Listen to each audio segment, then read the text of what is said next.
that has their podcast that seems to be in major financial. I mean, who could have the twist this dream might be a ticking time bomb, and the clock is running out fast. You might be wondering just how bad can things get? Well, here's where it gets interesting. Even with heavy hitters like Shaw in your corner, financial disasters don't play favorites. Angel's dream podcast, it's hanging by a thread. She thought she had finally made it, riding high on a soaring basketball career, a lavish lifestyle, and a brand new podcast meant to bring it all together. But what happens when success isn't enough to keep everything from falling apart?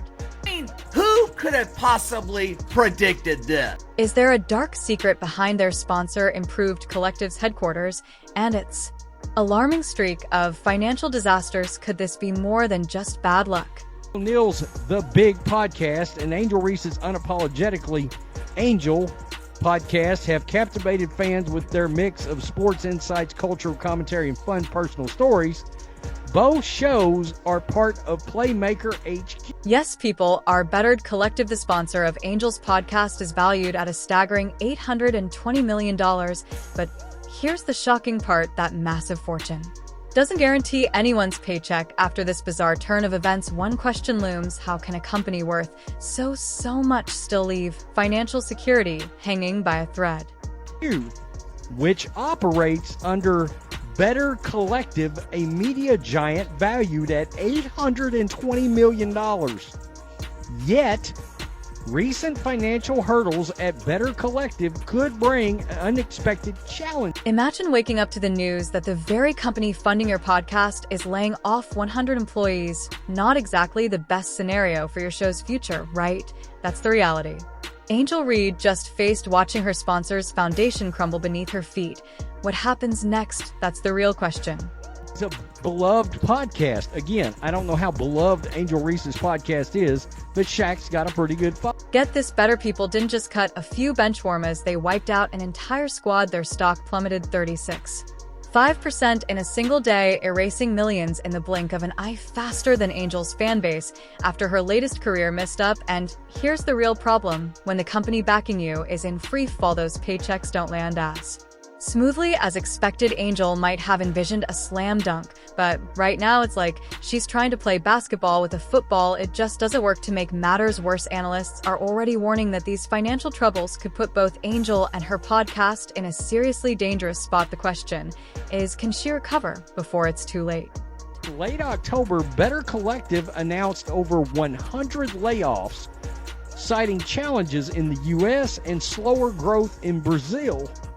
This announcement led to a staggering 36.5% drop in the company's stock. Wow. That's right, Better people missed its projected profit by a staggering $75 million. And guess what? This financial disaster isn't just a setback. It could spell the end of Angel's podcast altogether. The real question is, can she find a way to keep the dream alive, or is this game over? Downgraded revenue outlook for 2024 from a possible $460 million down to as low as $385 million. So they came in about $75 million short of what they had forecasted. That's not great. Now, let's break down why this is a big deal. You might remember that Angel recently took a job at the WNBA, claiming it doesn't even cover her expenses. That comment didn't exactly win her any favors. So with her podcast now on shaky ground, where does she turn next?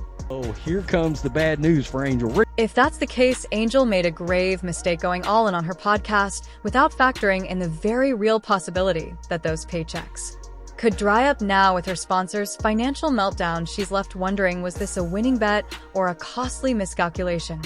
Them bills, baby. I just hope y'all know the WNBA don't pay my bills at all. I don't even think that pays one of my bills. Literally. I'm trying to think of like my rent for where I stay at. I'm gonna do the Angel went all in on podcasting, banking on it to fund her lavish lifestyle, including her jaw-dropping $100,000 a year rent. You read that right, her entire WNBA salary doesn't even cover her living expenses. Now, with her podcast's future in jeopardy, the big question is, how long can she keep this up before everything comes crashing down? The issue that I do have as far as some of the things with Angel Reese is like, you can't simultaneously be like hating pays, and then not try to play victim, but While her honesty is commendable, it begs the question, why live in such an expensive home if she can't actually afford it? Was this confidence or just poor financial planning? Angel Reese continues to make me shake my head, honestly. Complaining about the WNBA salary not being able to cover her $100,000 rent. I just hope y'all know the WNBA don't pay my bills at all. I don't even think that pays one of my bills. Literally. I'm trying to think of like my rent for where I stay at. No, my rent is more than that. It's $8,000. It's tone deaf mentioning this type of money, paid $8K a month. Even though the podcast was supposed to be her ticket to success, Angel might need a solid backup plan fast. With the financial walls closing, and the real question is, what's her next move? Angel and her pretend friend, they started talking about the minimum wage salaries in the WNBA. Angel Reese was complaining because her woke welfare donations from the dump aren't enough to cover her rent in Chicago. The WNBA currently donates around $75,000 a year to Angel Reese to not sell out home games while also finding new, unique ways to miss layups. Tough job, but Angel Reese, to her credit, she makes it look simple. Here's the deal. Angel Reese made a huge miscalculation by banking too hard on her income streams. I wasn't getting paid in college, so this WNBA check is just a bonus. She once said, playing for 4 to 5 months and getting $75,000 plus endorsements, that's a win for me. But let's clear up a common misconception. Podcasting isn't a surefire way to get rich, unlike Shaq, who treats media as a side hustle. Reese depends on her show as a key supplement to her already modest WNBA salary, rumors suggest.